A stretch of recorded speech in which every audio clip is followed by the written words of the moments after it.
नजर डालते हैं आज की लिस्टिंग पर। शानदार लिस्टिंग के आज जो है गूगल ट्रेंड में नंबर 1 पे ट्रेंड कर रही है एचडीबी की लिस्टिंग।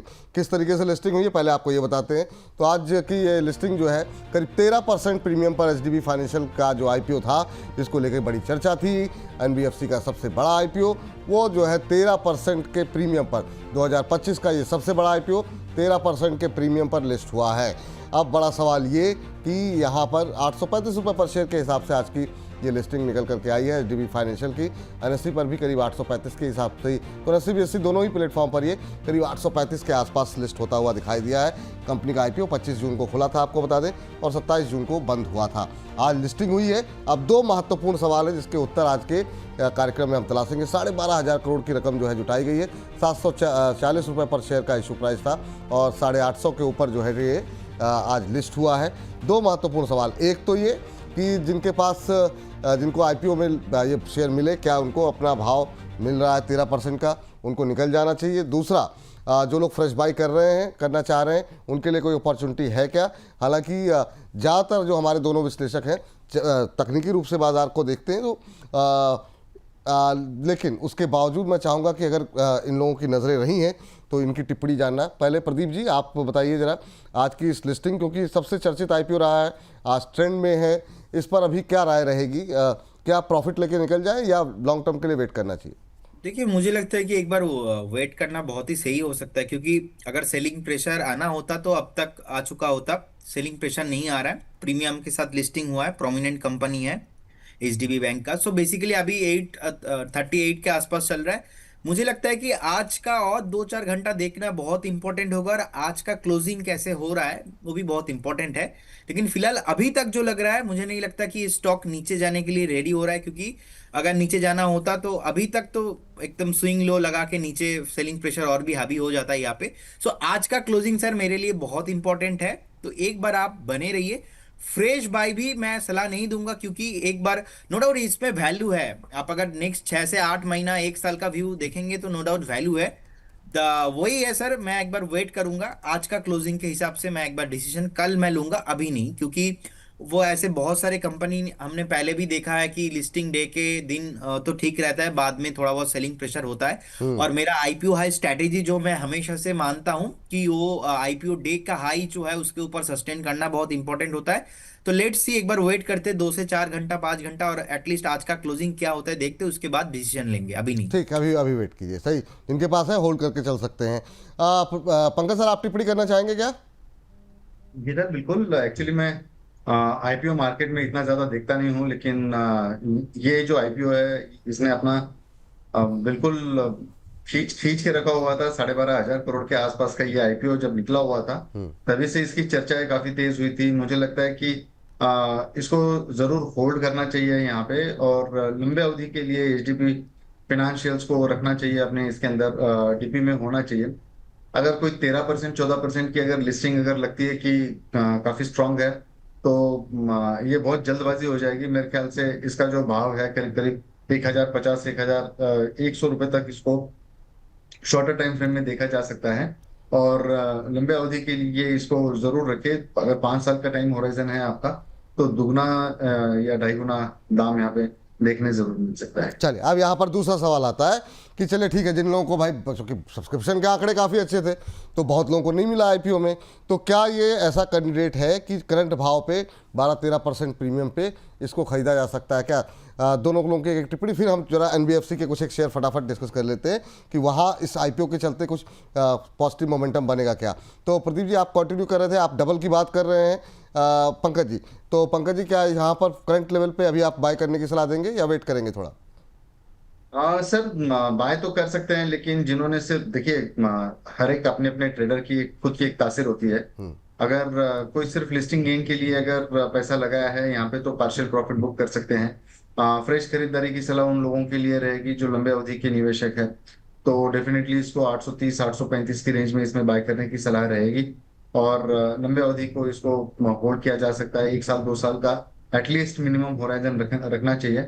और अगर उससे भी ज्यादा आप रख सकते हैं, 5 साल 3 से 5 साल तक, तो ये जो स्टॉक है ये काफी स्ट्रॉन्ग मोमेंटम दे सकता है। ठीक है सर। प्रदीप जी आपकी टिप्पणी क्या होगी फ्रेश बाइंग को लेकर के, क्या देखिए, फ्रेश 12-13% बाई, जी। हाँ, फ्रेश हाँ बाय सर, मैं इसके लिए एक बार वेट करूंगा अभी, क्योंकि 830 का लो है, 835 चल रहा है। अगर दिन के दौरान एक डिप मिलेगा तो इसीलिए मैं आज का दिन एक बार इसको देखूंगा। मैं इसमें आज कोई डिसीजन नहीं लूंगा। इसमें वैल्यू है, पोटेंशियल डेफिनेटली वैल्यू है, बट अगर आपके पास ऑलरेडी है, आप बने रहिए, होल्ड कीजिए, no doubt. But fresh buy इसके लिए मैं एक बार वेट करूंगा, क्योंकि अगर एक डीप मिलता है तो उस डीप में बाय करते हो तो वैल्यूएशन अच्छा और हो जाएगा। और इसके लिए आज का क्लोजिंग बहुत इंपॉर्टेंट रहेगा। आज का एक बार क्लोजिंग देख के मैं डिसीजन लूंगा, आज नहीं। चलिए ठीक है, आज अगर आप आईपीओ में नहीं मिला तो थोड़ा वेट कर लीजिए, एक दिन देख लीजिए। और पंकज जी का मानना ये है कि आप ले सकते हैं, लेकिन थोड़ा सा नज़रिया लंबा आपको रखना होगा। 3-5 साल का अगर नज़रिया रख रहे हैं तो देखो कि बैकग्राउंड अच्छा है, कंपनी अच्छी है, तो यहाँ पर अच्छे रिटर्न आपको मिलते हुए दिखाई देंगे। इसी की रोशनी में अगर हम कुछ एक एनबीएफसी कंपनीज को तलाशने की कोशिश करें, तो जैसे बजाज फाइनेंस को लेकर के अभी व्यू क्या होगा? प्रदीप जी आपसे शुरू करना चाहेंगे। और बजाज फाइनेंस पे आज हम देख रहे हैं आधे % के आसपास की गिरावट है। क्या कोई अपॉर्चुनिटी है क्या यहाँ पर बजाज फाइनेंस को लेकर के? देखिए, Bajaj finance sir, no doubt promising stock है, और इस तरीके से यहाँ पे लास्ट डिकेड से इन्वेस्टर्स को रिटर्न बना के दिया है, तो मैं तो बहुत ही पॉजिटिव हूँ। लेकिन मेक श्योर ये ट्रेडिंग काउंटर नहीं है ज्यादा। 2-4 दिन, 10 दिन, 2-1 महीने का व्यू आपको यहाँ पे नहीं होना चाहिए। एटलीस्ट 2 से 3 साल का एक व्यू रखिए। मैं पॉजिटिव हूँ, मुझे लगता है कि बहुत जल्दी स्टॉक 1000 के ऊपर जाने वाला है। और आपको बस एक स्टॉप लॉस मेंटेन करना है। स्टॉप लॉस रहेगा अभी के लिए 895 के आसपास। 895 में स्टॉप लॉस मेंटेन कीजिए। करंट जोन से भी आप बाई करके जा सकते हो। जिस तरीके से स्ट्रक्चर है, मैं तो पॉजिटिव हूँ। लेकिन व्यू रहेगा मिनिमम 2 साल।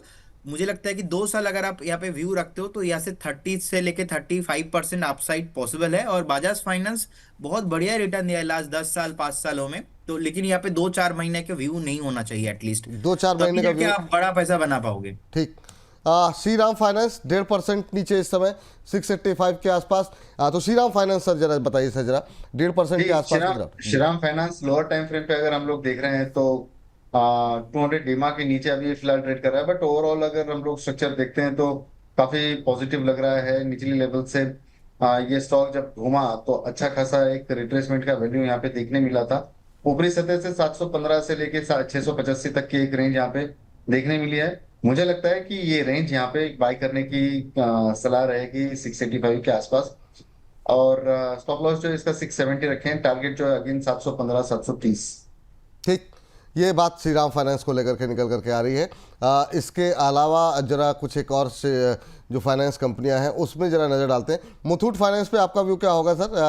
प्रदीप सर जरा एक बार देखिए, यहाँ पर कोई अपॉर्चुनिटी है क्या करंट लेवल पे कोई बाय करने के लिए?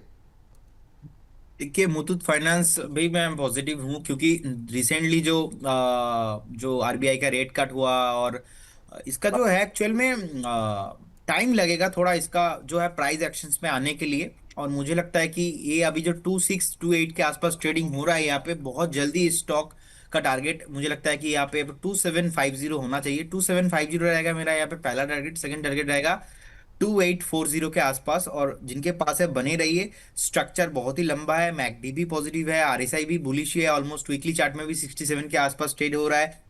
आप देखेंगे 1 लाख करोड़ का मार्केट कैप है, 5300 करोड़ के आसपास नीट प्रॉफिट है। आरओई भी ऑलमोस्ट 19% के साथ है। सो नो डाउट आप देखेंगे लास्ट 3 साल का sales growth average near about 8.5% के आसपास पॉजिटिव है।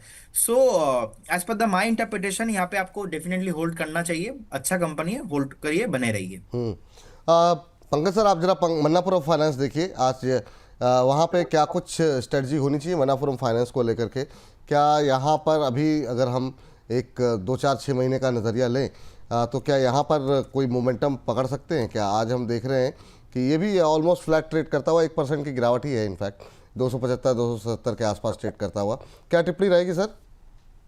सर, मनप्पुरम हो गया, मुथूट जैसे स्टॉक्स हो गए हैं, ये स्टॉक्स गोल्ड के हिसाब से ये प्ले आउट होता है। जिस हिसाब से अभी गोल्ड के अंदर ऊपरी लेवल से एक कूल ऑफ देखने मिला, वैसे ही इन स्टॉक्स के अंदर भी एक कूल ऑफ जरूर देखने मिला। मुझे लगता है कि ये स्टॉक जो है ये करीब करीब 260 की रेंज पे इसमें बेस्ट बाइंग की सलाह रहेगी। वोलेटिलिटी जो है गोल्ड के अंदर काफी ज्यादा हो रही है, तो ये स्टॉक्स में मेरी फ्रेश बाइंग की तो सलाह नहीं रहेगी फिलहाल। लेकिन 260 के आसपास इसके अंदर डेफिनेटली बाय करने का सलाह रहेगा। और टारगेट ओपनिंग लेवल से 310 रुपए तक रहेंगे। गोल्ड के अंदर लॉन्गर टर्म में तो काफी तेजी लग रही है, लेकिन हो सकता है शॉर्टर टर्म में अगर 3280 के नीचे अगर गोल्ड आता है, कॉमिक्स गोल्ड की मैं बात करूं, तो मुझे लगता है कि अच्छी खासी गिरावट वहां से विटनेस हो सकती है। 2-3 बार वहीं से एक बाउंस बैक लिया है गोल्ड ने। और आप देखिए कि सेम तरीके के बेस डेली टाइम फ्रेम के ऊपर मणप्पुरम ने भी बनाते हुए नजर आया है। ये अभी प्योरली एक फ्लैग का ब्रेकडाउन की तरफ ये दिख रहा है ओवरऑल। अगर चार्ट को अगर हम लोग देखते हैं तो विवेक के जैसे ही नीचे आएगा 260 की रेंज में इसमें बाय करने की सलाह रहेगी। ठीक। सर कोई भी मतलब पंकज जी कोई भी ऐसा कोई एनबीएफसी जो आपके रडार पे रहा हो, जो हमने बातचीत की हो ना की हो, लेकिन कोई अच्छा लग रहा है, या फिर अभी एनबीएफसी को अवॉइड करना चाहेंगे आप? नहीं सर, श्रीराम फाइनेंस काफी लुक्रेटिव है। जिस हिसाब से बिजनेस का ग्रोथ उनका हो रहा है और जिस हिसाब से प्राइस एक्शन पिछले बीते दिनों में हम लोगों ने विटनेस किया है, काफी स्ट्रांग मोमेंटम श्रीराम फाइनेंस पे देखने मिल रहा है। मैंने मेरी तरफ से ये डिस्क्लेमर रहेगा कि कोई स्टॉक मैंने अपने क्लाइंट लोगों को इसमें सजेस्ट किया हुआ नहीं है, लेकिन डेफिनेटली जब आपसे डिस्कशन हो रहा था तो ये पूरा जो सेक्टर है वो मेरे रडार पे आया हुआ है। उसके अंदर श्रीराम फाइनेंस भले ही आज टूटा हुआ है, लेकिन लॉन्गर टाइम फ्रेम पे जैसे मैंने अभी बोला कि 685 की रेंज में बाय करने की सलाह रहेगी यहाँ पे। और इसको होल्ड करके चले 715 730 रुपए तक के ट्रेडिंग बिट्स के अंदर देखने मिल सकते हैं हफ्ते 10 दिन में। बाकी ओवरऑल लॉन्गर टाइम फ्रेम में तो श्रीराम फाइनेंस काफी काफी ज्यादा लुक्रेटिव लग रहा है sir. Pankaj sir, Pradeep sir, आप देखिए जरा, खास तौर से आपका कोई पसंदीदा शेयर है क्या? पहला सवाल। और उससे पहला ये दूसरा सवाल है। और पहला सवाल ये, बजाज फिनसर्व पे भी आपकी टिप्पणी। 1.25% नीचे है आज, गूगल ट्रेंड में भी शामिल है, थोड़ा सुस्त चल रहा है पिछले एक महीने में, आपकी टिप्पणी क्या रही? म्यूट देखिए, है सर? बजाज फाइनेंस, यस, आ गया जी। बजाज फिनसर्व मुझे सर बहुत ही बढ़िया लगता है। मैं पहले एक बार जो मेरा फेवरेट फाइनेंस कंपनी है वो मैं नाम बता देता हूँ, एलटी फाइनेंस। एलटी फाइनेंस मुझे लगता है कि अभी 200 के ऊपर सस्टेन हो रहा है। और मुझे लगता है कि जिस तरीके से लास्ट नेक्स्ट देखेंगे कि बहुत 2 से 3 महीना 4 महीना परफॉर्मेंस हो रहा है।